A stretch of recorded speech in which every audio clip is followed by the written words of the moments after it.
Então, a partir de agora, gravando, né? Porque vai ficar gravada essa live. E para as próximas turmas, próximos concursos, né? Dessa matéria, para o pessoal estudar também, serve de base para outras futuras turmas. Porque todos vocês vão ser aprovados, mas outros vão querer ser aprovados também. E aí a gente precisa deixar para o pessoal também um pouquinho de conhecimento. Vamos lá. Começando com a nossa revisão, então, nesse momento. Deixar minha tela aqui, vocês conseguem me ver bem aqui, tranquilo. Então, revisão de direito constitucional. Bora para ela. Aqui são os que vocês já conhecem, canal Instagram, e-mail, canal do YouTube, esse que a gente está gravando essa aula. E começando então nossa revisão, direito constitucional, Constituição Federal, artigo 37 a 41. Artigo 37 a 41. Vamos lá. Primeira revisão, primeiro tema da revisão. Prazo de validade do concurso público. Quanto dura um concurso público? Vocês vão lembrar, né? Esse concurso público dura por até 2 anos. Até 2 anos. Ah, professor, mas eu vi que em algum lugar era 2 anos. Não, até 2 anos. 2 anos pode, mas é até 2. Pode ser de 1 ano, pode ser de 6 meses, a gente viu tudo isso. Então, até 2 anos, prorrogável por uma vez, por igual período. Ok, revisão fácil, revisão rápida. Segunda, os princípios básicos da administração. O famoso LIMP, legalidade, impessoalidade, moralidade, publicidade e eficiência. Não pode esquecer isso. O LIMP são os princípios constitucionais da administração pública, da Constituição Federal. Da Constituição Federal. Na Constituição de São Paulo, daqui a pouco a gente vai ver, tem mais alguns. Servidor público pode fazer sindicato? Pode. O servidor civil é garantido ao servidor civil o direito à livre associação sindical.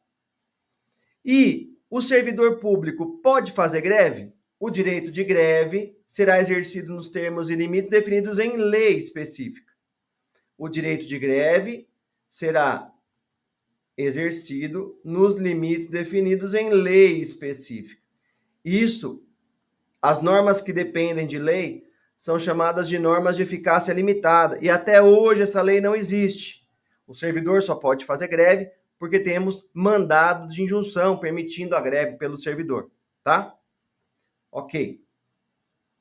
Função de confiança e cargo em comissão. Função de confiança e cargo em comissão. Qual que é a diferença? O cargo em comissão, cargo em comissão. E função de confiança. A diferença é, o cargo em comissão, ele é destinado a pessoas, uma porcentagem, para quem já tem cargo efetivo,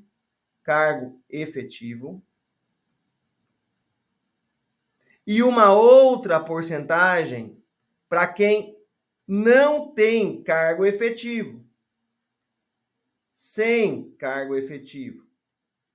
Ou seja, o de cima, esse aqui,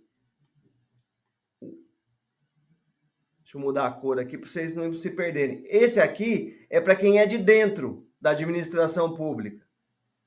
E o de baixo é para quem é de fora. Quem nunca foi servidor. Pode vir a ser servidor por nomeação, por livre nomeação? Pode. E ele vai ocupar, ou pode vir a ocupar o quê? Um cargo em comissão. Nesse percentual de fora, de quem vem de fora. E as funções de confiança?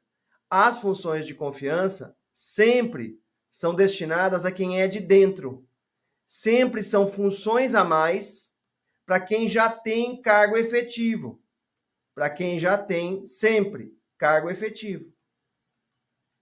Não existe função de confiança para quem é de fora. Se a pessoa está vindo de fora e trabalhando na administração pública por nomeação, por livre nomeação, podem afirmar na prova, é um cargo em comissão, tá? Então, quem vem de fora é comissionado. Quem vem de dentro pode ser comissionado num cargo em comissão ou numa função de confiança, tá? De qualquer forma, ambas as funções, né, de confiança ou decorrente do cargo em comissão destinam-se à função de direção, chefia e assessoramento. Direção, chefia e assessoramento. Ambas, cargo em comissão e função de confiança, destinam-se à chefia, direção e assessoramento. Ok? E também, só recordando, ambas são de livre nomeação e livre exoneração. Então, se o presidente Lula quiser nomear um outro ministro a partir de segunda-feira, ele pode? Pode. Ele tira o ministro que está em exercício, exonera e coloca um outro ministro. Esse outro ministro que ele for colocar tem que vir de dentro? Não precisa, porque é um cargo em comissão. Tá certo? Ok. Direção, chefia e assessoramento. Beleza, pessoal? Então vamos seguir.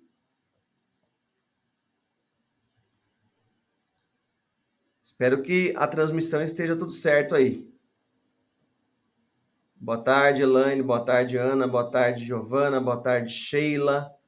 Boa tarde, Patrícia. Boa tarde, Carol. Boa tarde, Angélica. Vamos que vamos. Próxima revisão. A lei reservará percentual dos cargos e empregos para pessoas com deficiência, portadoras de deficiência. São as pessoas com deficiência, os PCDs.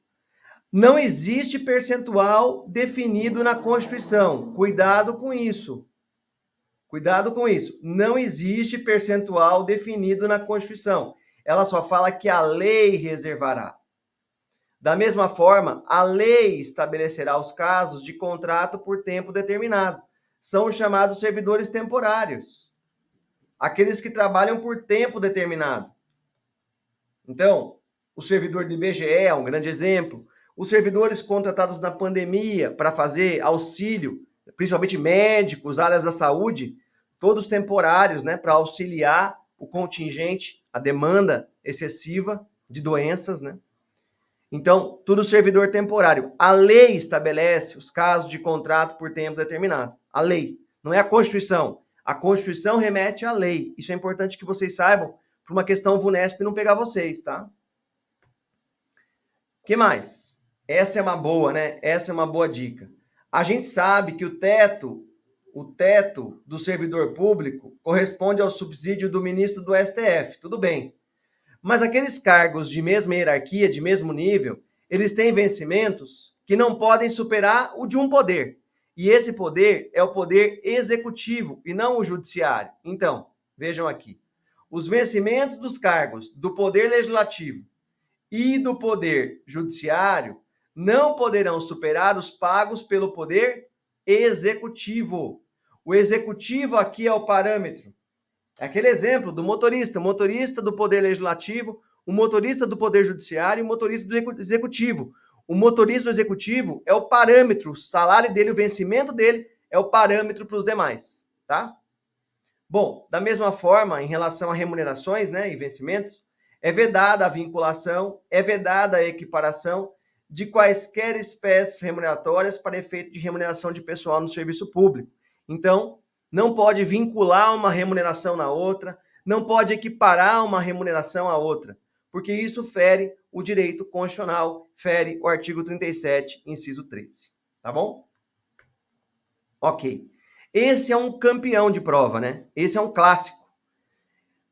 Acumulação de cargos. É possível acumular cargos no Brasil? Não, em regra não. É vedada a acumulação de cargos. Salvo se for 2 de professor com professor, 1 professor com 1 de técnico, 1 de professor com 1 de científico e 2 da saúde com profissão regulamentada. Cuidado com pegadinha, porque não pode acumular 2 de técnico. Não pode acumular 1 de técnico com 1 de científico. Não. Só pode acumular um professor com professor, professor com técnico, professor com científico e saúde com saúde. Fora isso, é vedada a acumulação de cargos, concurso público, tá? Beleza. Quem tem preferência dentro da administração pública? Quem tem preferência é o servidor da vigilância sanitária? Quem tem preferência é a Polícia Federal? Quem tem preferência é a Fazenda, que vai cobrar o tributo? Vamos lá. A administração fazendária e seus servidores fiscais, dentro da sua área de competência e jurisdição, terão precedência sobre os demais setores administrativos na forma da lei. Então, é o chamado princípio da precedência da administração fazendária, ou princípio da precedência do fisco. Então, a administração pública, na hora de cobrar, ela tem precedência sobre os demais setores. É assim que funciona. Beleza? Revisão, só para vocês rememorarem os conceitos que a gente aprendeu. Vamos lá. Espero que todo mundo esteja conseguindo ouvir e assistir. É isso aí, Ana Rita. Vamos dar os likes aí na transmissão, vamos curtir. É isso aí. Isso, Regina, Fazenda. Muito bom. Vamos continuar. Bom, uma questão boa que eu acho que a prova pode pegar vocês é em relação ao teto. Porque a gente sabe que o servidor, ele fica limitado ao teto. Então, vamos supor um servidor estadual do Poder Executivo, teto, governador. Então, existe um teto. Vamos supor que esse servidor já esteja recebendo o teto, já está recebendo o teto. Mas, ele já está recebendo o teto. Mas ele está recebendo, junto com esse valor, uma parcela indenizatória. Indenizatória. Uma ajuda de custo, um auxílio moradia, um auxílio saúde, o que seja. Ele está recebendo uma parcela indenizatória, que não decorre do trabalho. É uma contraprestação de algo que ele já gastou, vai gastar do bolso dele. Indenização. Nesse caso, a Constituição fala que não serão computadas para efeito de teto as parcelas de caráter indenizatório previstas em lei. Então, quando a lei diz que aquela parcela tem natureza indenizatória, ela não entra para efeito de teto. Isso é muito importante numa questãozinha de prova que pode eventualmente tentar enganar vocês numa pegadinha, tá? Ok.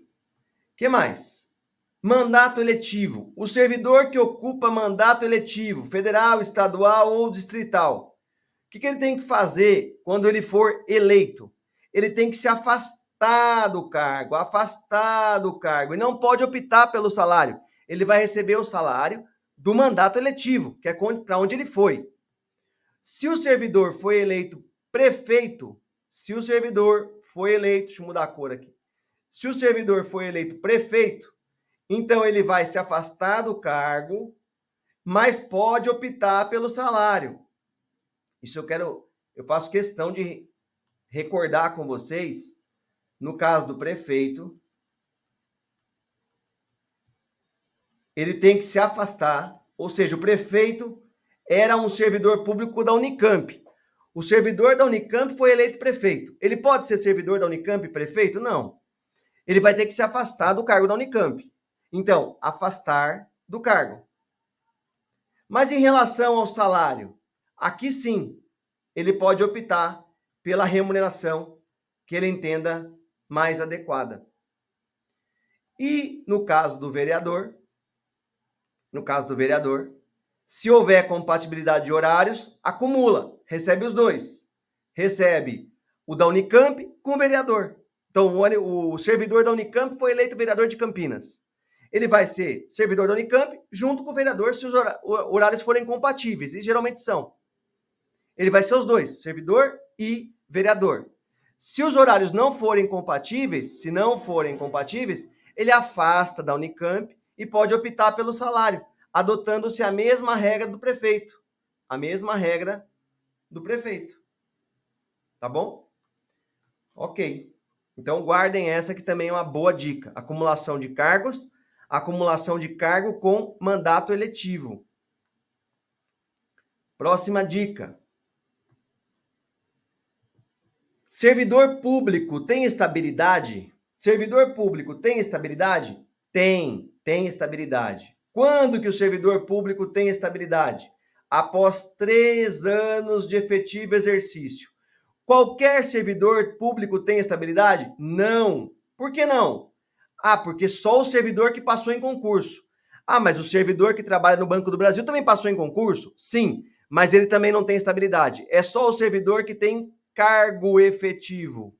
Ou seja, passou em concurso para cargo. Passou em concurso para cargo. Esse vai ter estabilidade 3 anos após o seu efetivo exercício, tá? Bom, para ele adquirir estabilidade, ele tem que passar por uma avaliação, que é chamada avaliação especial de desempenho, por uma comissão criada para essa finalidade. Tá certo? Ok. Deixa eu ver se está tudo bem aí no grupo. Beleza. Obrigado, Claudemir. Obrigado pelas palavras. Beleza, vamos lá. Essa parte é delicada, né? Essa parte é bem delicada. Vamos lá. Vamos seguir. Acumulação de provento com remuneração. Acumulação de provento com remuneração. Posso acumular provento com remuneração? O que é provento, professor? Provento é o que recebe o servidor inativo. É o que recebe o servidor aposentado, pensionista. Provento. Posso acumular provento de aposentadoria com remuneração? Vamos lá. Provento com remuneração. Então, provento com remuneração. Quando que ele pode acumular? Quando os cargos forem acumuláveis, quando se tratar de mandato eletivo ou quando se tratar de cargo em comissão. Como que pode ser uma pergunta para vocês? Determinado professor da rede pública ou de uma universidade pública, já aposentado, ainda antes da compulsória, claro, porque se estiver na compulsória não dá mais, resolveu fazer outro concurso para professor também em outra universidade. Professor aposentado em uma universidade resolveu fazer concurso para a Unicamp, por exemplo. Se ele for aprovado no concurso da Unicamp, ele pode assumir esse cargo da Unicamp já sendo aposentado como professor em outra universidade? Sim. Por quê? Porque os cargos seriam acumuláveis na ativa. Então, ele pode acumular por conta dessa expressão aqui, ó, cargos acumuláveis. Um professor da Unicamp aposentado quer se candidatar a prefeito. Se ele for eleito, ele pode exercer o mandato de prefeito? Pode. Pode. E vai ter que se afastar da Unicamp? Não, porque ele está aposentado da Unicamp. Não tem do que se afastar. Não tem sentido? Então, pode acumular provento com atividade se for cargo acumulável, 1. 2, cargos eletivos. 3, cargos em comissão. Beleza? Não esqueçam essa, que ela é um pouquinho mais complicada do que as outras acumulações. Então, se cai na prova, o nível de pessoas que acertam é menor. Vai diminuindo, conforme a complicação da questão. Beleza. Então, vamos lá. Vamos seguir. Readaptação. Readaptação. O que é isso? O que é readaptação? O servidor está limitado. O servidor está limitado. Limitação funcional. Limitação funcional. Servidor limitado é readaptado. Então, o servidor público titular de cargo efetivo poderá ser readaptado para exercer funções compatíveis com sua limitação funcional, em sua capacidade física ou mental, enquanto permanecer nessa condição, mantidos o nível escolar e mantida a remuneração. Então, vejam, o servidor público que sofre limitação funcional, seja ela física ou mental, tanto faz. Então, o servidor sofreu um acidente de veículo, está com uma limitação e não consegue mais andar.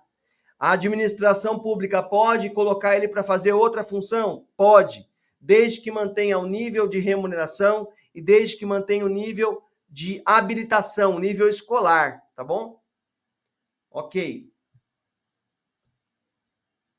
Previdência do servidor. Esse é um ponto delicado, esse é um ponto sensível, né? É um ponto que você tem que estudar com mais cuidado. E a gente estudou com bastante cuidado. Então vamos aos cenários aqui. O artigo 40, o regime de previdência dos servidores é chamado regime próprio.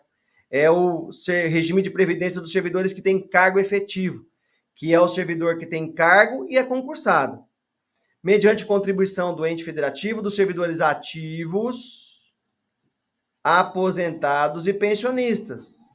Então, veja, o regime de previdência, o regime próprio de previdência, exige contribuição, pagamento do servidor ativo, que está trabalhando, aposentado e pensionista também, tá?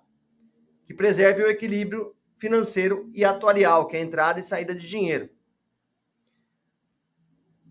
Posso receber mais de uma aposentadoria no regime próprio?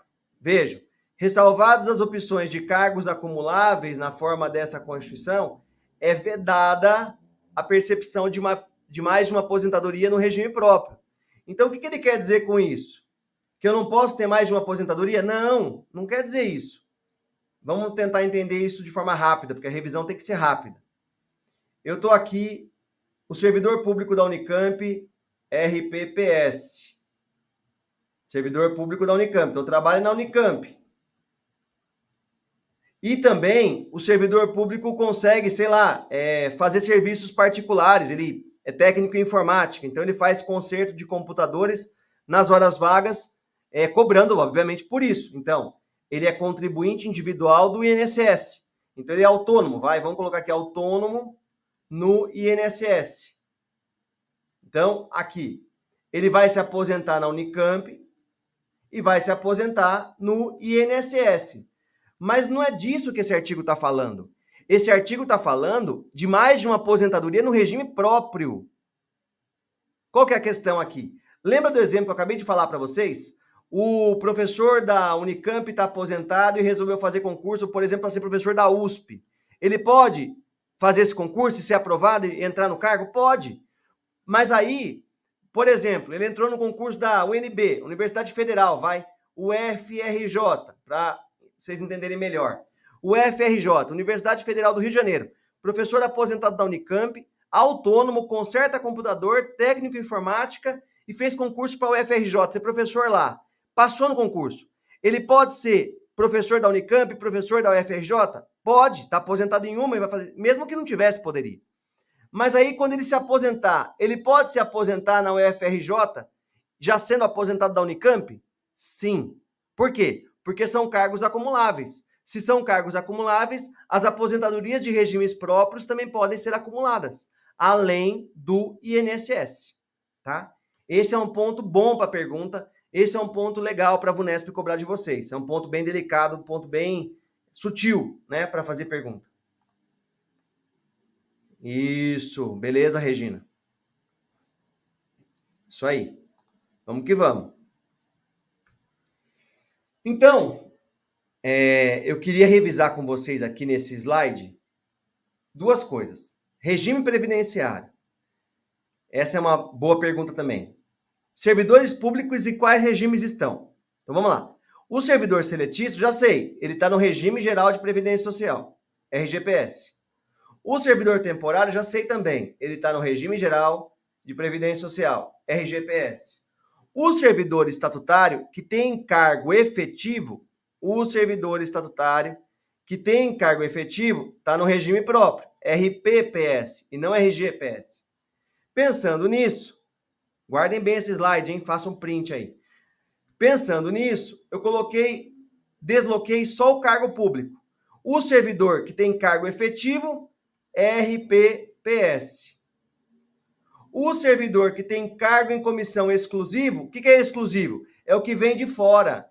Nunca fez concurso público. Para onde ele vai? RGPS. Ah, mas o servidor tem cargo.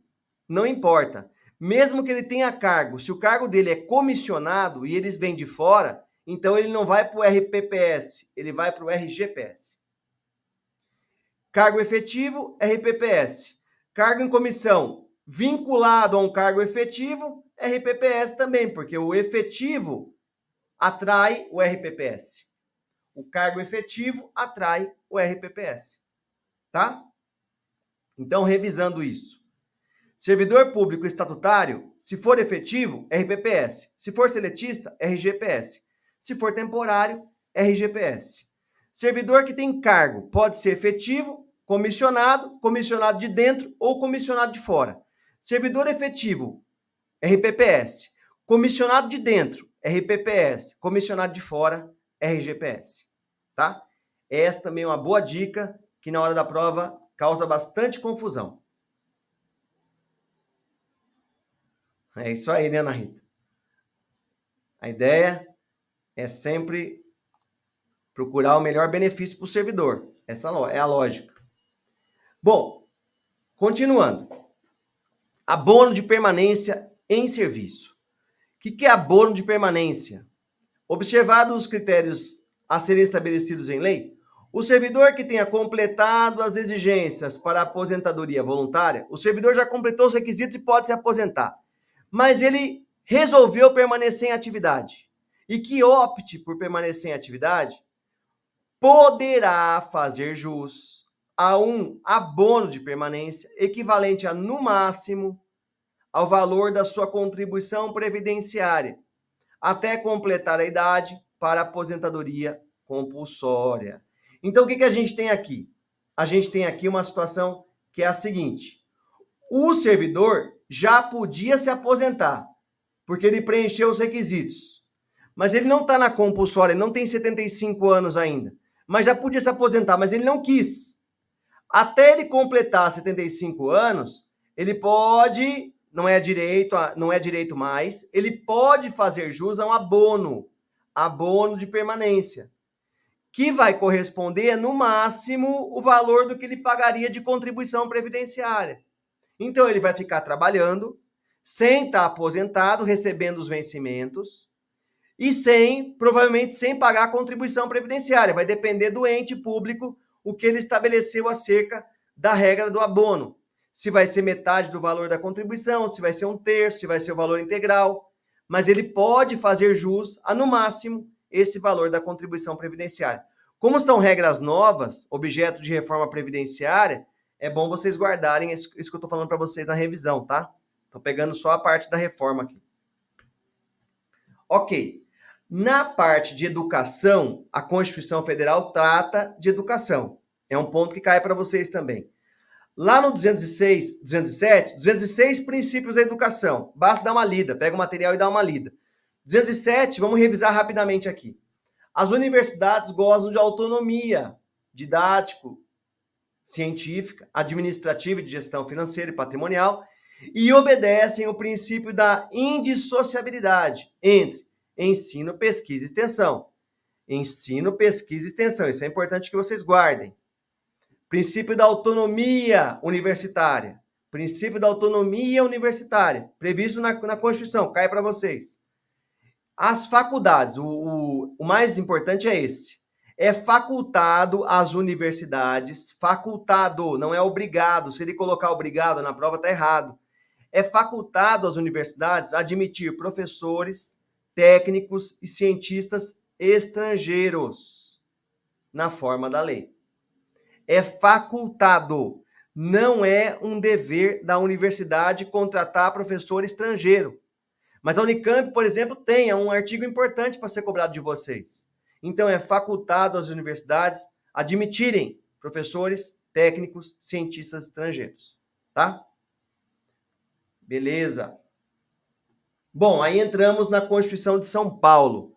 Na Constituição de São Paulo, que também é conteúdo do direito constitucional, ela prevê, além do LIMP que a gente já conhece, legalidade, moralidade, impessoalidade, publicidade, eficiência, tem os 4 princípios aqui: finalidade, razoabilidade, interesse público e motivação.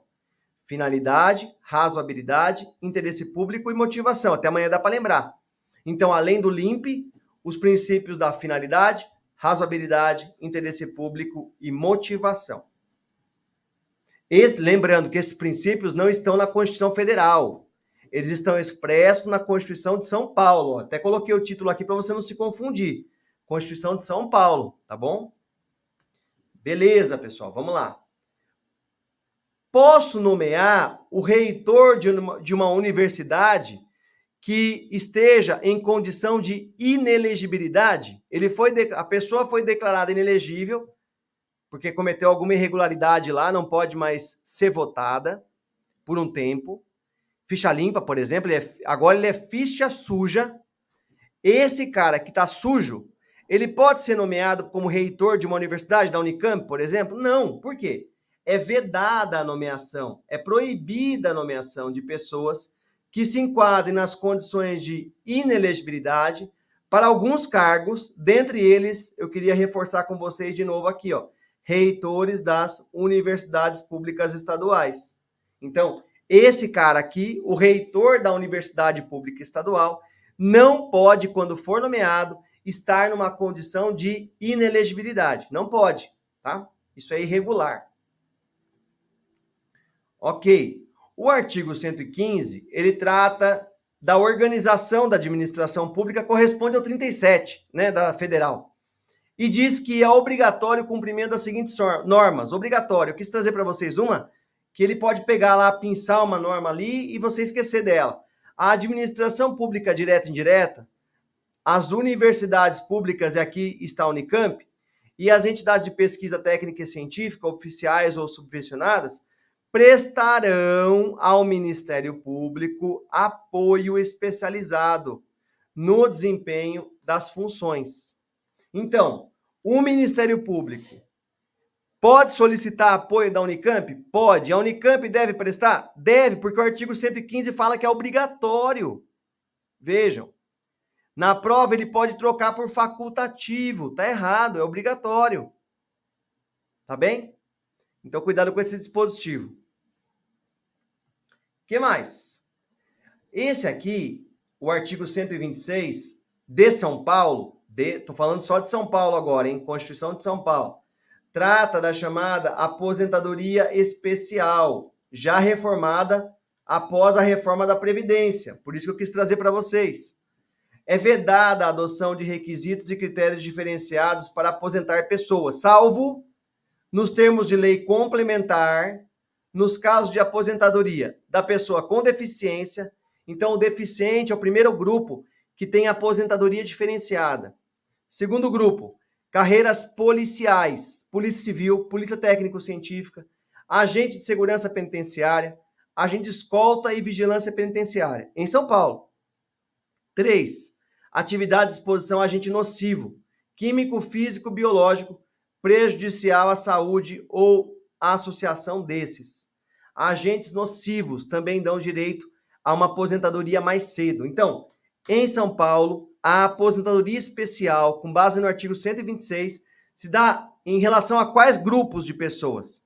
Os agentes de segurança, que são os policiais em geral, deficientes, pessoas com deficiência e agente nocivo. Esses 3 grupinhos são grupos de pessoas que se aposentam mais cedo. Essa aposentadoria mais cedo recebe o nome de aposentadoria especial. Tá? Ok. Tá tudo certo, pessoal? Estão conseguindo acompanhar? Isso, Ana. Limpa e free. Beleza, vamos que vamos. Vamos continuar, então. Sei que não é fácil, vocês devem ter ficado em aulas de revisão o dia todo, né? E o conteúdo é denso, o conteúdo não é um conteúdo leve, um conteúdo simples.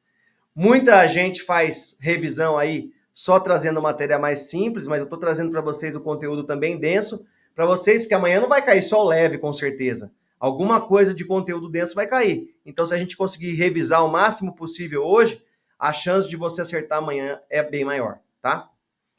Beleza. Vamos lá. Mais um. Aposentado e pensionista. Então, o meu servidor aqui, deixa eu colocar ele aqui, ó. O meu servidor aqui está aposentado. Aposentado. E ele recebe 10 mil reais de aposentadoria. Ele recebe 10 mil reais de aposentadoria. Ele vai contribuir sobre o valor da aposentadoria dele? Vamos lá. Incidirá a contribuição, ou seja, haverá contribuição sobre os proventos de aposentadoria e pensão concedidas pelo regime de que trata esse artigo, que superem, que superem o limite máximo estabelecido como teto do regime geral. Então, 10 mil é maior que o teto do regime geral? Sim. Vamos supor que ele receba 10.700, que já subiu o teto, né? Hoje, agora em janeiro, ontem, na verdade, subiu o teto do regime geral. Então, vamos colocar aqui, só para arredondar, hoje ele recebe 10.700 de aposentadoria. O teto é 5.700. Quanto que supera o teto? Supera o teto em 5 mil reais. Então, sobre esses 5 mil, tem contribuição previdenciária, tá? Ok. Perdão, 7.700. 7.700. Quanto supera 10? 3 mil reais. Quanto que tem contribuição? Sobre esses 3 mil reais, tá? Ok. Então, observados os critérios, o servidor titular de cargo efetivo que tenha completado as exigências para compulsória, para voluntária, e que opte por permanecer em atividade, poderá fazer jus ao abono, acabamos de revisar o abono, equivalente a, no máximo, o valor da contribuição previdenciária até completar a idade para a compulsória. É o abono de permanência do servidor estadual, então bastante cuidado com esse abono. Deixa eu colocar aqui, ó, o nome dele, abono de permanência, abono de permanência do servidor estadual. Abono de permanência, tá? Beleza. O servidor público, durante o exercício de mandato de vereador, será inamovível. O servidor não pode ser removido daquele local de trabalho enquanto ele for vereador. Ah, mas professor, se ele for vereador, ele pode ser servidor também? É a única hipótese que pode. A gente acabou de revisar isso. O vereador pode acumular. E no cargo dele estadual, ele não pode ser removido de ofício pela administração. Pela vontade dele, ele não vai, mas nem que ele queira, ele não poderia. Bom, 136. O servidor público civil, demitido por ato administrativo, se absolvido pela Justiça, na ação referente ao mesmo ato que deu causa à demissão, será reintegrado ao serviço público, com todos os direitos e vantagens. Então, o servidor público, deixa eu desenhar isso aqui para vocês. O servidor público. O servidor cometeu, sei lá, cometeu um crime na repartição. Propina. O servidor supostamente recebeu propina. E aí, a administração pública demitiu o servidor. Tudo bem, sofreu PAD, foi demitido. Mas também sofreu um processo penal. E no penal, ele foi absolvido. Provou-se que não foi ele. É isso que fala esse inciso. Se ele foi absolvido pela justiça, obviamente, ele tem que ser reintegrado no cargo dele. Por quê? Porque foi injusta a demissão dele do cargo, já que não foi ele que recebeu propina, foi outro servidor. Ok? Todo mundo entendeu? Estão lembrando? Beleza.